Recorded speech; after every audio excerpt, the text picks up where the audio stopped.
बिस्मिल्लाहिर्रहमानिर्रहीम। अस्सलामुअलैकुम। आज बहुत ही मज़े की यमी रेसिपी बता रही हूँ, तो रेसिपी को फुल वॉच कीजिएगा। रेसिपी थोड़ी सी लंबी ज़रूर है, लेकिन ये अगर आप बनाएंगे तो ये आपके दस्तरखान पे चार चांद लगा लेगी। तो इसे मेरी रेसिपी के मुताबिक ज़रूर बनाइएगा और मुझे फ़ीडबैक ज़रूर दीजिएगा कि ये कैसी बनी आपके पास।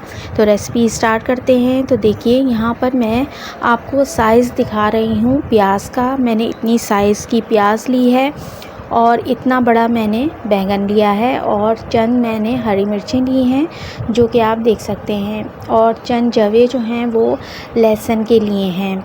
तो लहसुन के जवों को हमने सबसे पहले इसको छील लेना है। और अगर रेसिपी आपको पसंद आए तो इसको जो है वो लाइक और सब्सक्राइब चैनल को ज़रूर कीजिएगा और शेयर कीजिएगा मेरी रेसिपी, और अच्छा सा प्यारा सा कमेंट्स करके बताइएगा कि आपको मेरी आज की रेसिपी कैसी लगी। तो देखिए, लहसुन जो है वो हम छील रहे हैं। तो अगर अभी तक जो है वो आपने मेरे चैनल को सब्सक्राइब नहीं किया तो जल्दी से मेरे चैनल को सब्सक्राइब कर लीजिएगा। और मेरे जितने भी सब्सक्राइबर हैं जो मुझे मैसेज करते हैं, मुझे मोटिवेट करते हैं, तो मैं उनका तहे दिल से शुक्रिया अदा करती हूँ। आप ही लोग हैं जो मेरी जो है वो स्टैंड जो है वो बढ़ाते हैं, ताकि मैं फिर से आपके लिए एक मज़ेदार सी यमी सी रेसिपी लेके दोबारा से हाज़िर हो जाती हूँ अपने चैनल पे। थोड़ा आजकल मैं मसरूफ़ियत की वजह से आपको जो है वो रोज़ाना रेसिपी नहीं दे पा रही हूँ, लेकिन मैं पूरी कोशिश करूँगी कि रेगुलर रहूँ और आपको रेसिपी जो हूँ वो रोज़ाना दे पाऊँ। तो देखिए, बैंगन में इस तरीके से हमने कट्स लगा लेना है, और इस कट्स को लगाने का मकसद क्या है ये आप अभी आगे जो है वो वीडियो में जान पाएंगे। तो इस तरीके से हमने लंबे लंबे कट्स लगा लिए हैं, और ये जो लहसुन हमने अभी छील के रखे थे वो हम यहाँ पर अंदर फिल कर देंगे। किसी में 2 डाल दें, किसी में 1 डाल दें, और इसी तरीके से एक आध जगह हम हरी मिर्ची को भी फिल कर लेंगे। तो इस तरीके से हमने बैंगन के तमाम कटों में कहीं पर लहसुन को अंदर पेस्ट कर देना है, और कहीं पर जो है वो हरी मिर्चों को पेस्ट कर देना है अंदर, यानी कि फिलअप कर देना है। तो इस तरीके से करने से जो है वो आगे आप देखिएगा कि मैं मज़ीद क्या करूँगी। तो देखिए, ये बैंगन हमारा रेडी हो गया है। तो देखिए, इस तरीके से मैंने इसको रेडी कर लिया है। तो अब हम यहाँ पर कोई भी छन्नी, जाली या जो भी आपके पास ऐसी कोई चीज़ हो, और अगर नहीं तो आप खाली जो है वो चूल्हे के ऊपर भी रख सकते हैं। तो इस तरीके से आपने इसको जो है वो हर तरफ से जो है वो स्टीम देनी है, यानी कि जो भी इसकी जो है वो नीचे से फ्लेम के अंदर से जो है वो आएगी आग, जो है आप आसान लफ्ज़ों में समझ लें कि इस तरीके से हमने करने से हर तरफ से हमारा जो है वो स्मोक जो है वो आ जाएगा। आप मिर्चों के ऊपर देख सकते हैं कि कितनी जल्दी जो है वो इनके ऊपर असर हो रहा है। बैंगन के ऊपर थोड़ा सा देर से होता है। अगर आप चाहें तो आप हल्का सा इस बैंगन के ऊपर ऑयल भी लगा सकती हैं। मैंने नहीं लगाया यहाँ पर, क्योंकि थोड़ा सा चूल्हे जो हैं वो गंदे भी हो जाते हैं। तो बस मैंने इसी तरीके से बना लिया है, क्योंकि ये बैंगन थोड़ा सा बड़ा था और इसमें से खुद ही जो है वो थोड़ा ऑयल जो है रिड्यूस होता है, तो मुझे इसकी ज़रूरत महसूस नहीं हुई, तो मैंने नहीं लगाया।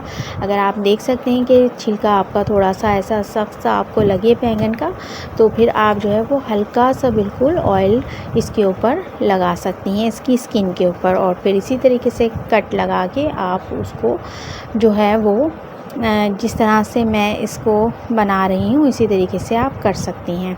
तो देखिए, बैंगन हमारा हो गया है।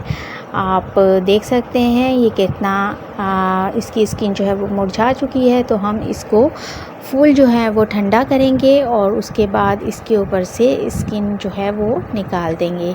तो यहाँ पर हमने प्याज को काट लेना है। इस तरीके से मैंने स्लाइस करके जो है वो प्याज निकाल लेनी है, और उसके बाद इस तरीके से हमने मज़ीद उसको कटिंग कर लेनी है। तो ये आसान तरीका है ऑमलेट कट प्याज को काटने का। मैं इसी तरीके से काटती हूँ।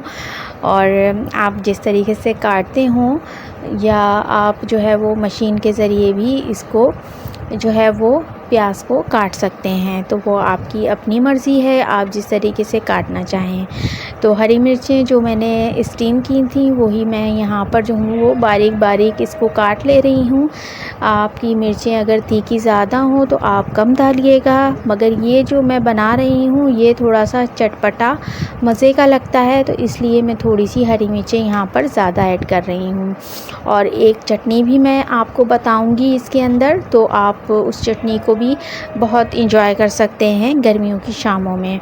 तो अभी तो हम बैगन के साथ जो है करने वाले हैं, तो आप देख सकते हैं बैगन का अब मैं छिलका उतारने वाली हूँ और लहसुन और हरी मिर्चों को मैंने इसमें से अलग कर दिया है।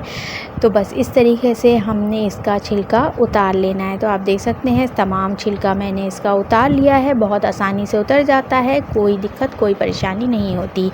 तो अब हमने इसमें हरा धनिया भी डालना है, तो आधी गड्डी मैंने इसमें हरा धनिया का इस्तेमाल किया है। तो छोटे छोटे से हम पहले ही रेडी कर लेंगे इसको कटिंग करके, ताकि आगे जो रेसिपी बनाएं तो आसानी हो। और इस तरीके से हमने इसको अच्छी तरीके से फोक से जो है वो गूँथ लेना है अच्छी तरीके से, ताकि इसके बिल्कुल जो हैं चम्स जो हैं वो ख़त्म हो जाएं और ये इस तरीके से तैयार हो जाए। बिल्कुल हल्के हल्के से चम्स रहेंगे, ज़्यादा मतलब नहीं रहने चाहिए। और इसके अंदर हमने अब हरी मिर्चें जो काटी थी वो मिला दें आप अंदाज़े से, और थोड़ी जो इसके अंदर प्याज मैंने काटी थी ऑमलेट कट वो मिला देंगे और अच्छी तरीके से इसको मिक्स कर लेंगे। और थोड़ा सा इसमें हरा धनिया भी डाल देंगे जो इसके अंदर जो है वो बहुत अच्छा फ्लेवर देता है। आप इसके अंदर जो है वो सरसों का तेल भी ऐड कर सकती हैं। इस वक्त मेरे पास नहीं था सरसों का तेल, तो मैं यहाँ पर ऐड नहीं कर रही हूँ। तो यहाँ पर हरी मिर्चें और लहसुन और थोड़ी सी प्याज, हम इसको जो है वो इस तरीके से हरा धनिया डालने के बाद अच्छी तरीके से हावन दस्ते में कूट लेंगे। तो ये आपकी मर्ज़ी है, आप इसको मशीन में भी बना सकती हैं, आप इसको सिल में भी बना सकती हैं। तो थोड़े से नमक डाल के जब हम अच्छी तरीके से इसको हावन दस्ते में पीसेंगे तो ये हमारी बहुत अच्छी जो है वो चटनी मज़ेदार तैयार हो जाएगी। और खटास के लिए आप नींबू का इस्तेमाल भी कर सकते हैं, इमली का भी कर सकते हैं और सिरके का भी कर सकते हैं। तो मैं यहाँ पर इस दफ़ा सिरके का इस्तेमाल कर रही हूँ। मैं मुख्तलिफ़ अंदाज से चटनियों को बनाती रहती हूँ। तो देखिए हमारी ये चटनी तैयार हो गई है। अब हम जो है वो चूल्हे के पास आ गए हैं। अब हम अपना बैगन का भुर्ता बनाना जो है वो तैयारी कर रहे हैं। तो यहाँ पर ऑयल गरम होते ही मैं 1 टीस्पून ज़ीरा डाल दी हूँ इसके अंदर, और ये चटकते ही इसके अंदर मैं प्याज डाल रही हूँ जो ऑमलेट कट प्याज थी, और साथ में ही इसके जो है हम जो थोड़ा बहुत इस तरीके से हमने ये भुर्ते को पहले से ही मैरिनेट करके रख लिया था वो यहाँ पर हम ऐड कर देंगे। और अच्छी तरीके से हमने इसकी भुनाई करनी है। फ्लेम हमारा थोड़ा हमने बिल्कुल स्लो ही रखना है, ताकि एकदम से जो है ये जले नहीं। इसके बाद कुछ मसाले ऐड करेंगे, जैसे कि इसमें हल्दी पिंच डाली है मैंने 1/4 टीस्पून के बराबर, और थोड़ी सी अजवाइन और थोड़ी सी कलौंजी डाली है जो कि मैं हमेशा डालती हूँ। तो आप डालना चाहें तो डालें, नहीं डालना चाहें तो नहीं डालें, वो आपकी अपनी मर्ज़ी है। तो थोड़ा सा मैंने यहाँ पर नमक ऐड किया है मज़ीद, क्योंकि मुझे कम लग रहा था यहाँ पर। तो बस इसको अच्छी तरीके से हमने मिक्स करना है। तो ये बहुत झटपट सा तैयार हो जाता है। बस आपने शुरू में जो है वो थोड़ी सी मेहनत कर लेनी है। हरा धनिया डालेंगे एंड में, और बस शुरू की मेहनत यही है कि आपने इसको जो है वो स्टीम देना है बैगन को। और ये अगर आप झटपट से शुरू में कर लेती हैं तो बस फिर आपकी जो है ये रेसिपी झटपट सी बन जाएगी। तो मैंने यहाँ पर थोड़ा सा जो है वो सिरका 1 ढक्कन जो होता है बोतल का वही अंदाजे से ऐड कर दिया है, और बस 5 मिनट दम लगा के ये मैंने इसको निकाल दिया आपके सामने। आप देख सकते हैं कितना मज़ेदार यमी जो है ये तैयार हुआ था। भुर्ता बैंगन का, तो इसको एक बार ज़रूर बनाइएगा। मैंने पापड़ और चटनी के साथ इसको सर्व किया है। आप पराठों के साथ भी इसको एंजॉय कर सकते हैं और दाल बना के और चावलों के साथ भी एंजॉय कर सकते हैं। तो ये आपकी चॉइस है कि आप इसको किसके साथ खाना पसंद करते हैं। तो इसे बनाइएगा और मुझे बताइएगा कि ये भुर्ता बैंगन का कैसा बना आपके पास और किस किस ने आपको दाद दी।